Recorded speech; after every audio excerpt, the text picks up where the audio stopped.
The hardest boundary I've had to set is knowing when it's time to film or not. Free yourself of this like construct that like we can't be kids anymore, we can't have fun. Go find a community garden, go find a patch of grass. I'd be a little unhinged sometimes, but I'm being myself. I'm intentionally knowing that like after a certain point in the year, full stop, I give a hard stop to content creation. And that's my winter. Yeah, we're here. Love it. Awesome. Brian, thank you so much for your time. This has been very long awaited. You and I have been chatting about when we can make this happen. So I'm really glad that we found the time.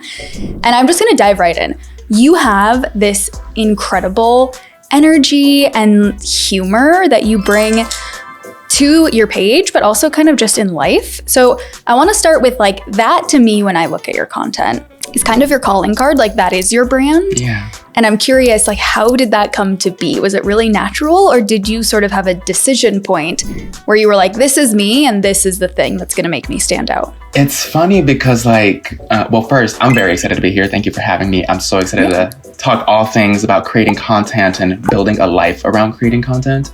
And it's really interesting because looking back at my old content, like when I first started making content on TikTok specifically, I was like, oh my God, it was so different. I definitely had a much different vision then versus where I'm at now, 5 years into creating content. In the beginning, I feel like I was very focused on making content that was more curated, maybe even a little more polished. I feel like the allure with TikTok is you're able to just like flip your camera phone on and just like record the moment as it happens. So that made creating content so natural, so easy, and so real because you're like in the moment. It doesn't feel super set up or scripted. But in the beginning, I was still definitely trying to like make sure I was giving a certain aesthetic, a certain vibe. But over time, I just gradually allowed more and more and more of myself to shine in front of the camera, or I guess I just got more comfortable. I guess a part of me also stopped caring so much about like being perceived a certain way and more so just being myself on camera. Because I was literally just having this conversation yesterday.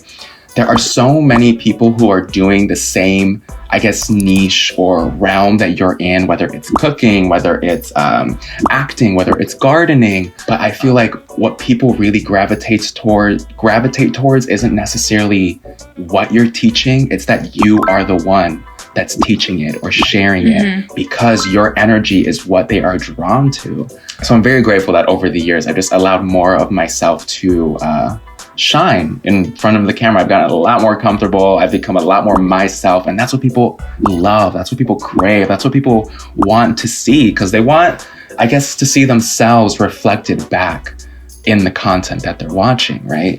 Right. So the more you are yourself, the more people will gravitate towards that, relate to that.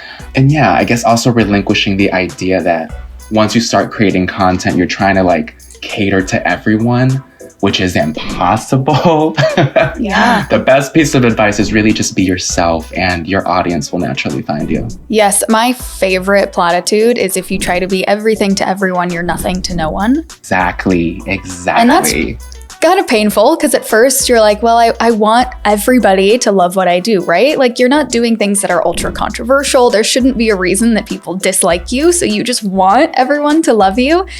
So tell me about sort of the sustainability of that, because I feel like if I think about highly curated content and the work that goes into it beforehand, during, after, like there's so much behind the scenes that the average consumer doesn't see with content. Talk to me about how making that shift from being really focused on the aesthetics and the presentation and a little bit more focused on this authenticity and just sort of raw.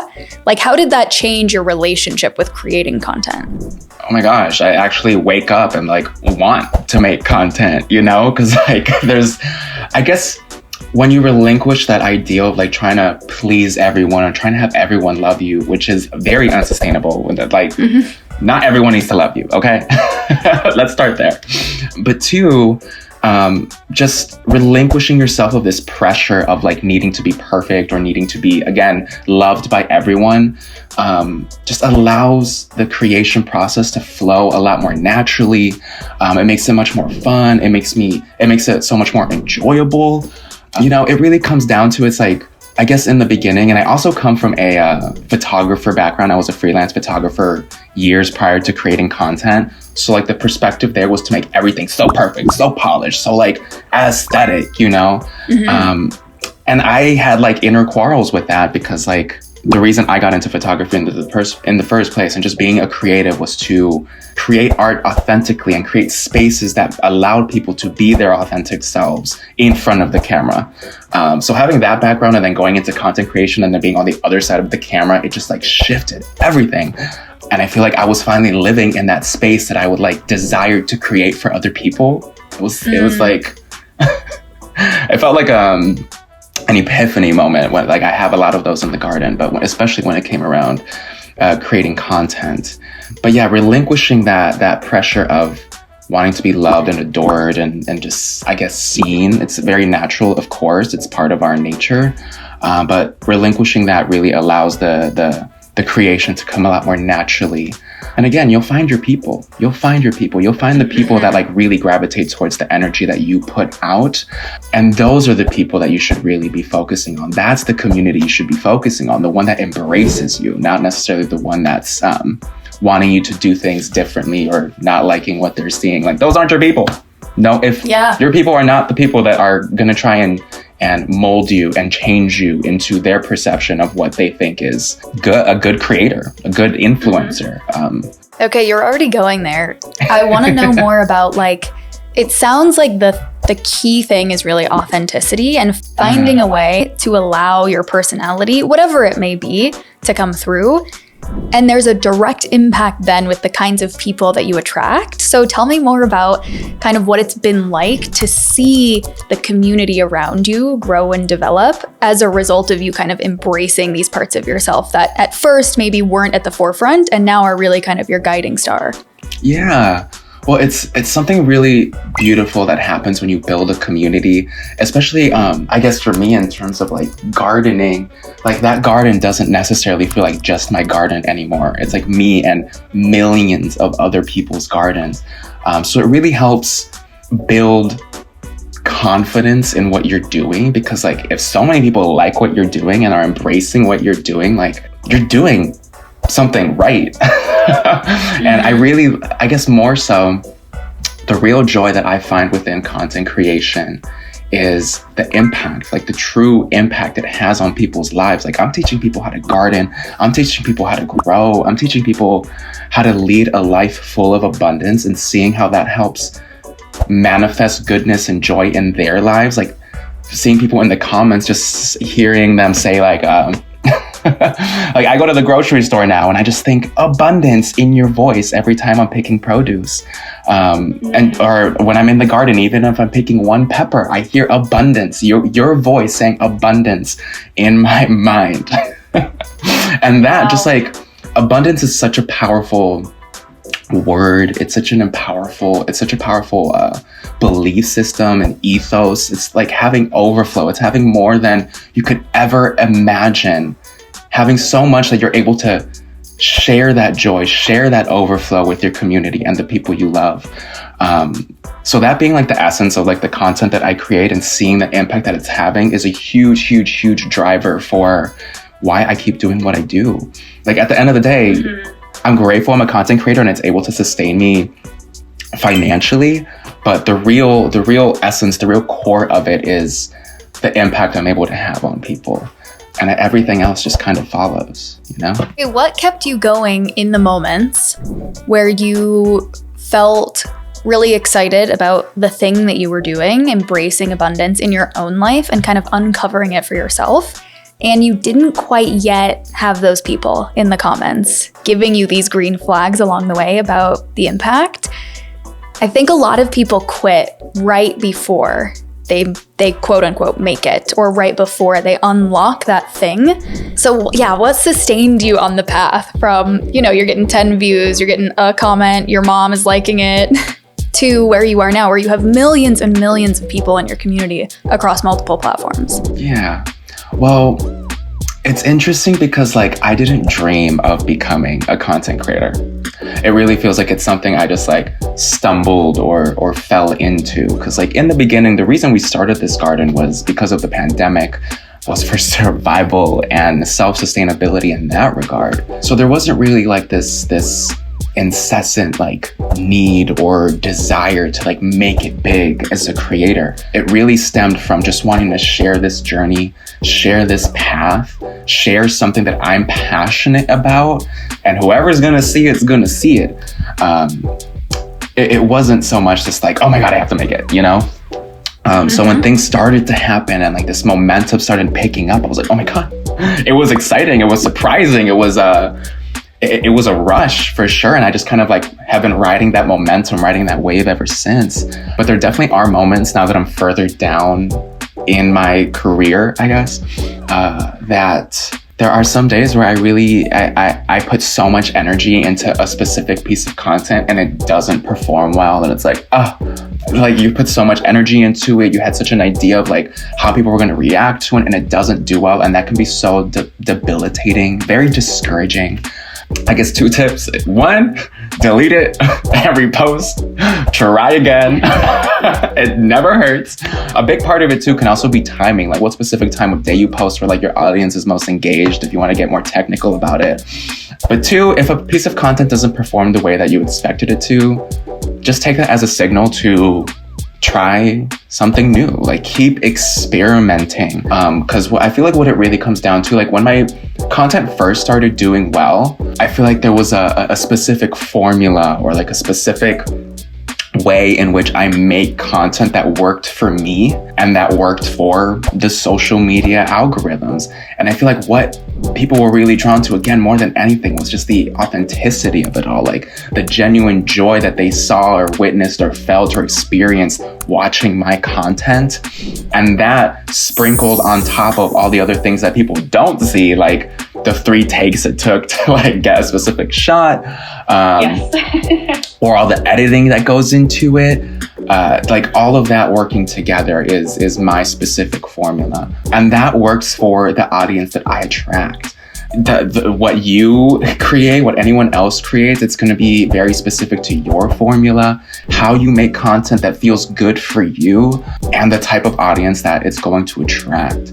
And never be afraid to like turn to your audience, to turn to your people and ask like, hey, what do you want to see? What's working? What do you like to see? If you feel kind of like lost or a little misguided in the kind of content that you create. What's really special once you start building a community is that it becomes a community-led effort. You're not alone in your content creation or the career that you're building. It's very much based off of the relationship that you are nurturing with your audience. Oh, that's really, really good advice. We've got some tactical stuff, and we also have some sort of the way that you conduct yourself when it comes to your community. Yeah. For those that don't know, if someone's just tuning in and they're like, okay, who is Brian? Like, what are you talking about? You garden. Tell me more about what is Red Leaf Ranch? How did it start? You mentioned the pandemic, but if someone doesn't know who you are and maybe they haven't seen your content, tell me a little bit more about you and how you got here. Sure. Well, yeah, we are Red Leaf Ranch on all social media platforms. We teach people how to grow their own food, lead a more sustainable lifestyle, but most importantly, how to cultivate abundance in your life. And abundance can manifest in so many different forms. I feel like once you hone in on what the idea or the ethos of what abundance is, it manifests in so many different facets, whether it's your relationships, whether it's literally a garden, whether it's your finances, whether it's your career. There are so many ways that abundance can manifest. It is literally a way of life at this point. And that is a philosophy I've always had or have been cultivating and nurturing before I got into content creation. Before I moved to Tennessee, honestly, it's the reason I moved to Tennessee was to allow myself the time and space to cultivate that abundance within myself, because I was living in New York City at the time and that was just not it. It was too overwhelming. I was not feeling all the abundance then. So I followed, I guess, my heart, really, what felt good in regards to like, how am I able to manifest that abundance and that joy and that peace within my life? And it led me here to Tennessee. And this was pre-pandemic. So when the pandemic hit and I was in middle of nowhere, Tennessee, on this beautiful acreage that we have here, I was like, oh, thank goodness I listened and that I'm here of all places in the midst of a pandemic when I was literally just living in New York City. The timing was surreal. It was immaculate timing, honestly. Because of the pandemic, that's when I really went in and started growing food and farming. And I kid you not, the moment I broke ground for the first time and I felt that soil between my fingers and I actually smelled the earth, it brought me back to my childhood when I was a kid, just like playing in dirt, flipping rocks over, looking for bugs. And it really felt like a very natural homecoming, getting into a garden and starting to grow food and just connecting with Mother Nature in that way.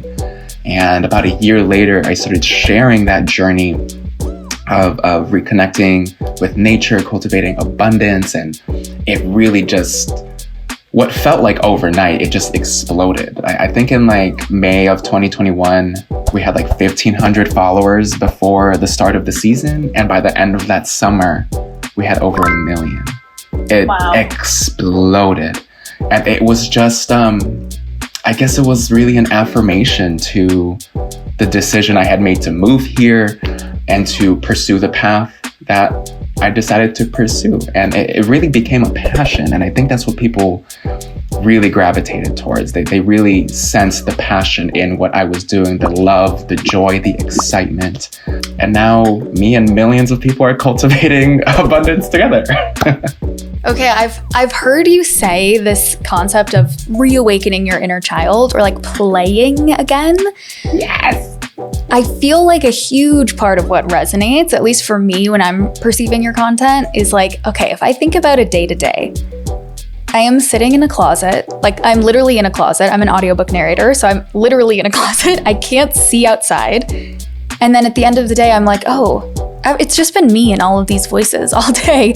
And even people who work remotely have this sense of sort of concrete handcuffs. And so the idea of rediscovering play is really exciting and there's a really strong appetite for it. How do you recommend that people, wherever they are, unlock their inner child or play a little bit, even if it's just for a moment? Yeah. Well, go find a community garden. Go find a patch of grass and go play in some dirt. But literally go play in some dirt. That's when I feel like my most childish self. Like I just harvested my sweet potatoes this past weekend and I was just like rolling in the dirt. I didn't care what anyone thought. I didn't care what I looked like being a grown man playing in dirt the way I like rolling around in dirt, literally. I didn't care. It felt so fun, so free, so liberating. And again, it really just transports me back to when I was a kid playing in dirt. And there are so many ways to cultivate that and to engage your play in your life. Really just think back to when you were a child before a capitalistic society like drove out your creativity, drove out your sense of joy and fun. Like, who were you? Honestly, me speaking personally, the education system did a number on me. Like, who were you before you went to elementary school? Or like while you were in elementary school, before middle school, before high school? What were you drawn to? And as an adult, how can you actively seek out those things that brought you joy as a child? For me, it's playing with dirt. I also had an obsession with drawing whales, of all things.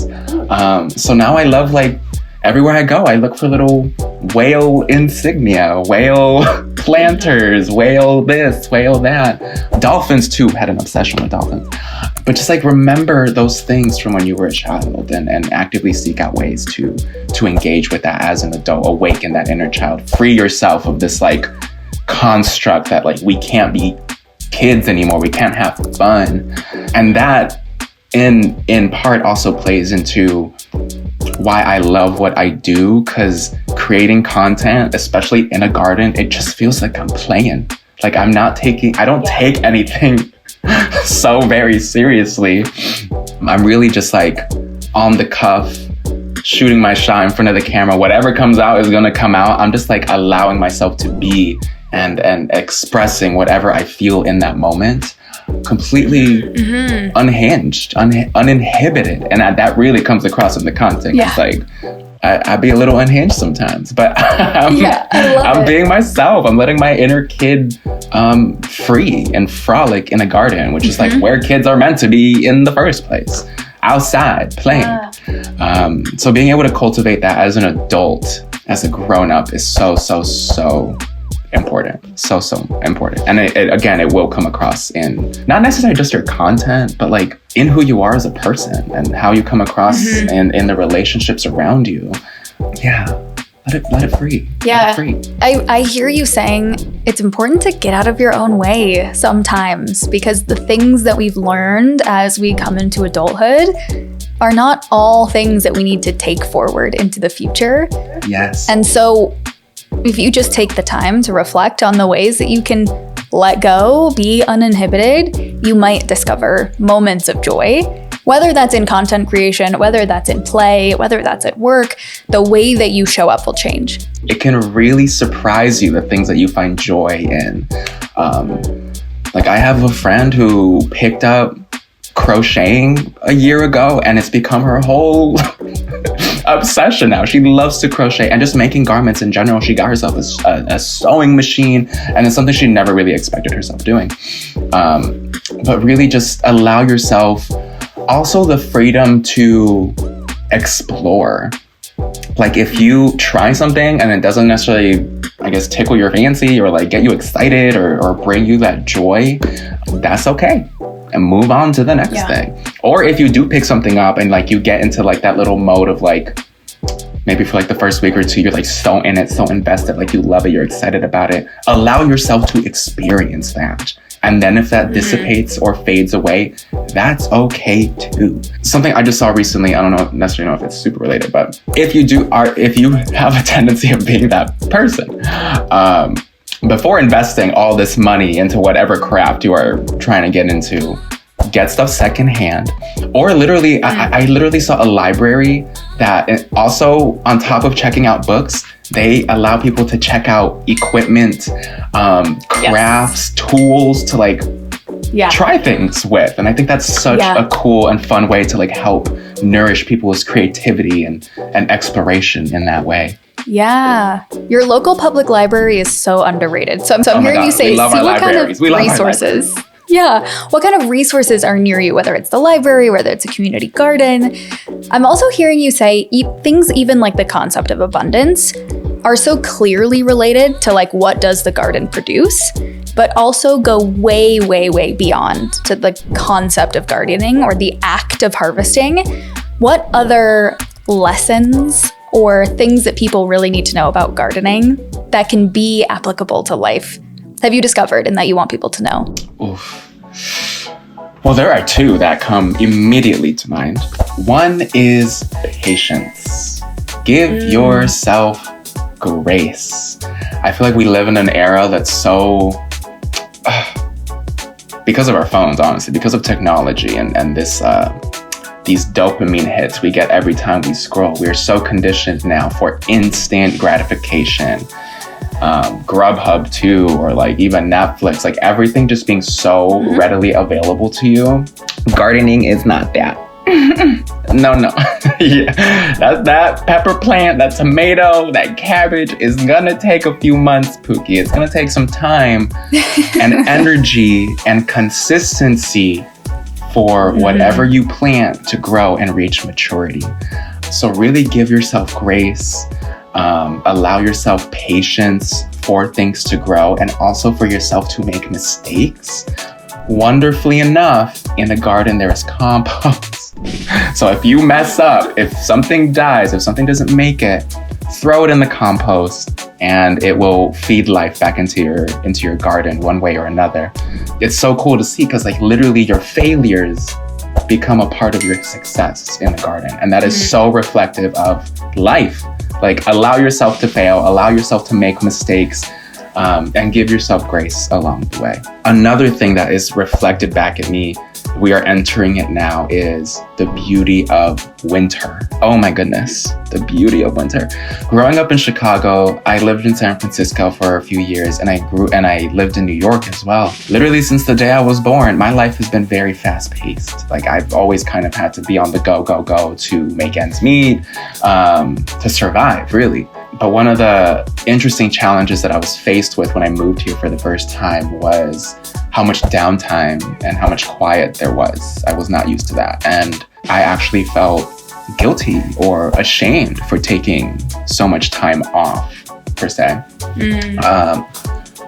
And then now, fast forward 5 years later, now so much is happening again. I've found my own flow, my own pace with content creation and everything else. But I have really learned to embrace winter, those moments of quiet, those moments of peace, to allow myself to regenerate my energy, to restore my energy, so that when spring comes again, I have all of this stored up energy, this new perspective, because I've given myself that time to rest the way my garden has rested. And it might look like not much was happening on the surface, right? But there was like, roots are still growing in the midst of winter, right? So much is still happening underneath, so that when spring comes, things are growing bigger and better than ever before. So embrace that winter and give yourself grace along the way in this crazy journey we call life. And also, if you are trying to pursue the life of a content creator. Okay. I'm hearing you say things like grace are really important, things like patience are really important, and things like giving yourself time and space when you need it, especially when it comes to content creation and someone that has such a huge community like you do.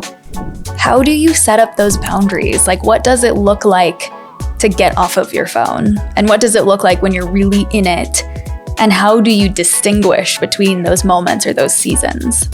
I guess my unique space with being a content creator is so niche. Because I make gardening content and farming content, it's very dependent upon what's happening outside. It literally follows the seasons. So spring, summer, fall, I'm kind of hitting the ground running and going a mile a minute. There's so much content creation that's happening in peak season because there's so much to see, so much to do. There's cooking content, like there's so much that can happen within that time frame.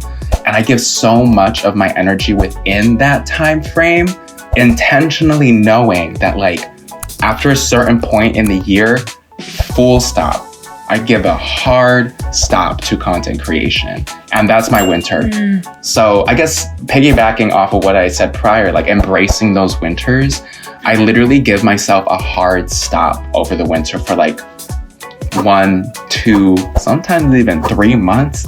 I don't make content. Nothing happens.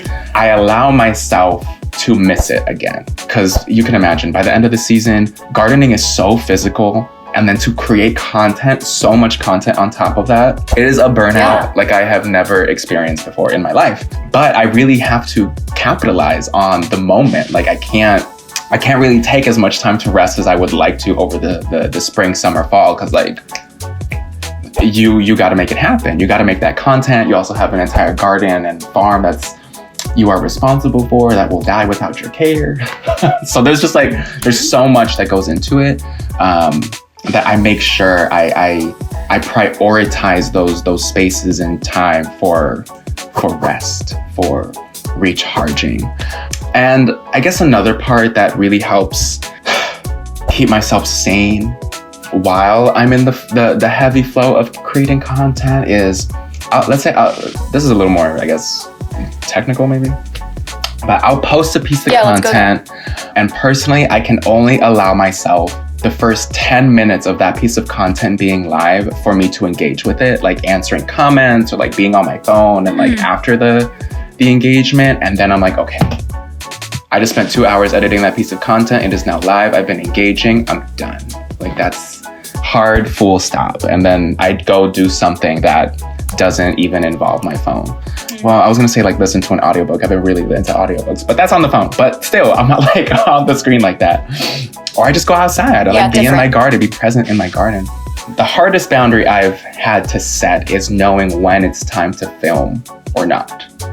because I'm in the garden, I'm like in the moment, something happens, or I want to harvest something to like make lunch, and like I'm literally about to harvest this tomato, and as I'm about to pluck it from the vine, I'm like, wait, should I film this? I'm like, no, I just plucked the tomato, like this is for me, this is mine. Like taking those moments just for you is really important. Because like as a content creator, you might feel this pressure to like need to document every single moment of your life because every single moment is possibly a piece of content, but it ain't gotta be that way. I mean, I'm grateful I'm in a space now where I'm further down the path of being a creator. I have my established community. I know what works for me. I know what doesn't. So having that really helps inform like when I'm really able to take those moments for myself. And when I'm able to take those moments for myself, I take them. Take them. And especially when it comes to like harvesting or like making cooking content, I'm like, girl, I'm hungry. I'm just gonna make this sandwich. I don't want like, I want this sandwich now, not in like an hour and 30 minutes, which is how long it would take to film all of this and get all the shots. By the time I'm done filming and saying my abundance and taking that first bite, this meal is cold. It's not even hot anymore, you know?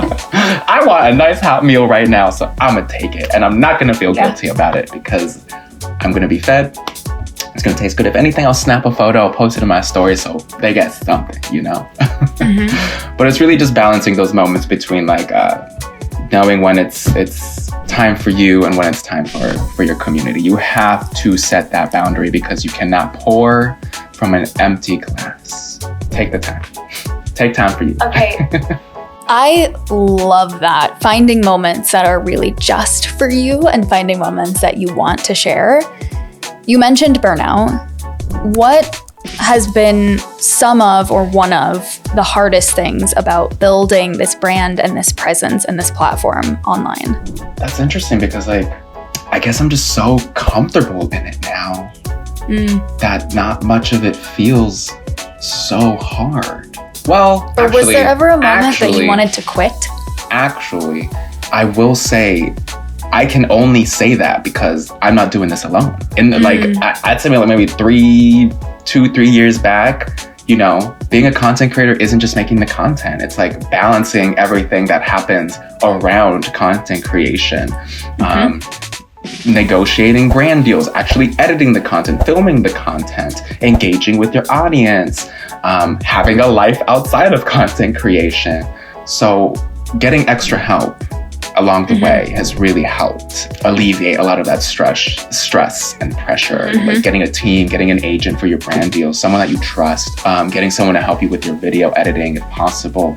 Just really expanding the network and building the empire in that way.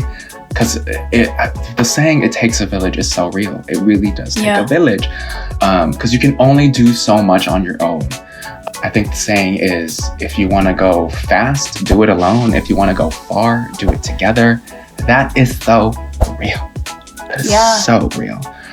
Now I'm just kind of like thinking out loud. Another thing that's very challenging, I guess the most challenging, is navigating and managing other people's expectations of you as a creator, especially once you start getting into, or I guess once you become a bigger creator.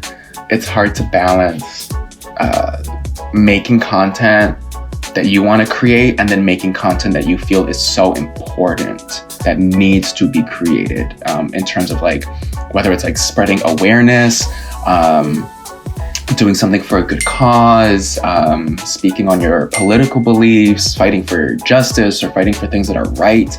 Navigating that space is a bit challenging because there's so much of that like added weight on top of it. But I feel like I have found my own little, I guess, niche or way of navigating those types of conversations and creating that type of content. Because like there are things that like I've always dreamed of being able to create a positive impact or have a positive impact on the planet, on the world, on society. So now that I have this really big platform, it's like you also have a responsibility to help or to create that change that you want to see as well.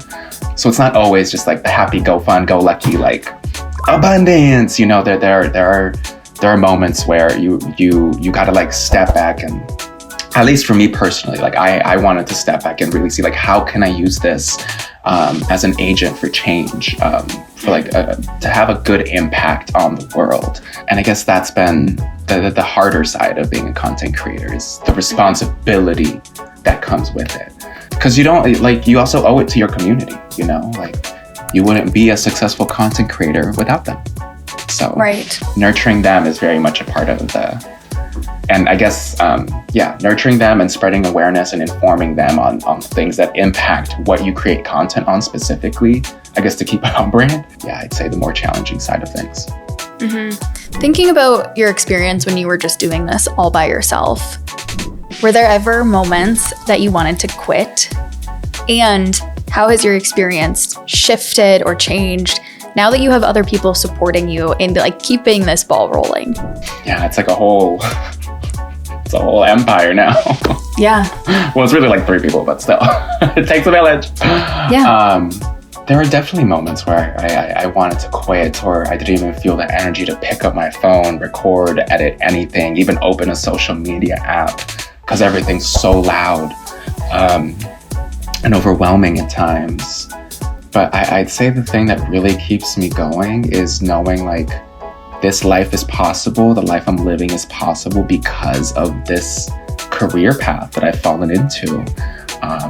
And I can't see myself doing anything else. I guess reminding myself how lucky I am. Like, there are people working a 9 to 5 who can't quit, you know? And I'm over here complaining about it's work for sure. Of course it's work, but it's my work. It's a path of my own creation, which is something I cannot take for granted. So there are definitely moments where I definitely feel down and low, but I also embrace those moments because they are a winter in itself. They are those downtimes that help inform and motivate, especially during like those high points, those peaks. But I guess it also comes back to setting those boundaries like we were talking about earlier, so that you don't ever feel like you're in a space where you want to quit. If you don't necessarily feel like doing it today, that is okay. That is okay. Also finding little like tricks or ways that you can continue to put content out, even if you don't necessarily feel like making content, whether it's repurposing an old video, chopping it together a different way and putting it out, or literally just reposting an old video. There's an illusion on social media, especially around time, that you can use to your advantage, honestly. And every single time you post a piece of content, even if it's an older piece of content, it's gonna reach someone new. So having that in mind is like, I don't really feel like making content today. Let's see what I got in the archives and then I'll post it. TikTok does this really cool thing, like on this day, where they show you what you posted on this day years prior. And you can pick one of the many, if you have many, and repost that. Or when you feel up for making content, make a lot of it. Like, chuck it out. Maybe even choose a specific day that's just for content creation and make all this content if you feel inspired to. Ride that wave of inspiration when you have it, and then have all this content stockpiled. And rather than posting everything all at once, literally create a little schedule for yourself, so that that content that you create has more longevity to it, like posting 1 a day, which is crazy. Because when I was in full swing, when the momentum was rising, I was posting like 3 to 4 times, sometimes even 5 times a day. I was going... That is a Herculean effort. Yeah, it was, again, I had all this momentum. There was also this like idea of like, is this fleeting? Am I going to have this forever? Oh my gosh, like let me ride this wave now. Anyways, now I'm like, I prioritize, I'm just going to post once a day, maybe twice if I'm really feeling up for it, but not trying to overload how much I do in a specific, I guess, day really helps. Just finding that balance. Brian, this has been amazing. I'm taking away so many golden nuggets. Like, go touch some dirt, roll around in some dirt. Go hibernate. Honor your winter. Yeah. I love, like, winter is coming. It's okay to be a little bit sleepier and to take time when you need it. Having grace for yourself and just getting out of your own way might enable you to unlock something or try something or suck at something that eventually becomes the thing that you do. I really, really appreciate all of your time and insights. Really, it has been such a joy. I'm so happy to share any insight I possibly can. Thank you for having me. Yeah, of course. Where can people find you? I am Redley Franch, wherever you partake in social media, Facebook, Instagram, TikTok, YouTube. TikTok is our biggest platform. And if you want to keep learning more about my philosophy, gardening, and just cultivating abundance, I also have a book, Gardening for Abundance, that you can find on our website, redleyfranch.com.